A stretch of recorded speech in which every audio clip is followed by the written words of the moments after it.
It's too much of a risk to be in a smaller group. Safety in numbers, Hiroshi tells himself, just as he did when the men voted on whether or not to attempt an escape.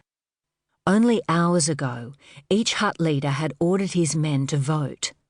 Hiroshi wanted to mark X on the ballot. He didn't want to do what he was now forced to do. Run, risking death rather than the ongoing dishonour of being held captive as a prisoner of war. He knew there were other men who didn't want to escape either, but they were not the majority. Like most of the others, he did the only thing he could with his ballot paper, voted in favour, and handed it over, yet he remained naively hopeful there would not have to be a breakout at all. The pressure was on all of them.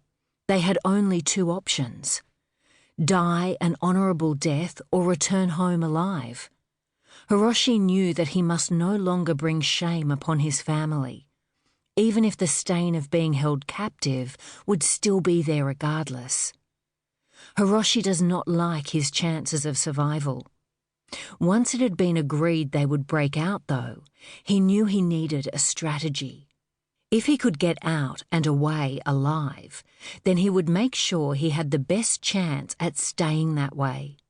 He values his heritage and the traditions that come with being Japanese, but he values his life and the family he so heartbreakingly misses more. He will follow the river because at least he can catch fish to eat if needed. If he can keep himself fed and alive, then there is some hope. Smoke fills the cold night air in Hiroshi's lungs. It's not the smell of log fires warming Cowra homes, though. It's the burning of fear and hatred and the huts the men had stacked firewood under and set alight as part of the breakout. Hiroshi is agile, lean, running with speed and strength, but others aren't as light-footed or balanced. He can tell by the way some of them are zigzagging that they are still affected by the home brew they'd drunk when saying their farewells in the hours leading up to this moment. Hiroshi hadn't drunk any of the Cowra Masamoon, named after the famous sake of Kobe. He said goodbye sober, wanted a clear head if and when the escape began, but his head is far from clear. It is filled with terror and turmoil about what will happen. Other men surround Hiroshi when he reaches the fence where the No. 2 Vickers gun is stationed, in the northeast corner near F Tower. The gun is mounted on a trailer and there are 2 Australian soldiers there firing rounds.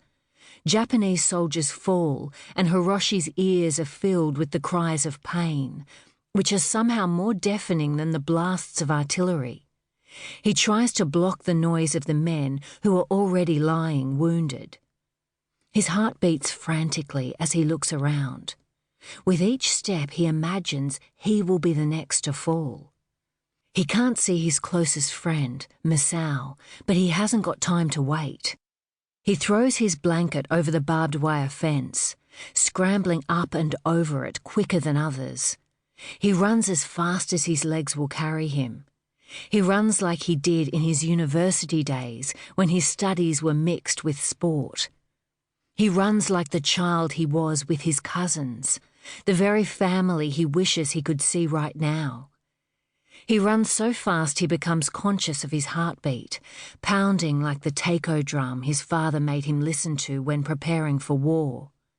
He knew the drums were used in past times to scare the enemy, but also to issue commands.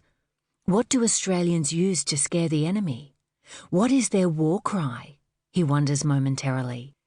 But the beating of the taiko calls his mind to attention, as if the drum is right in front of him, sending a message for him to run, to escape, and to be smarter than the enemy this time. In minutes, Hiroshi finds himself alone, already away from the compound, his friends, Masao, and the night seems suddenly darker. It's the blackest night sky Hiroshi remembers seeing. There are millions of stars, but the moon is low.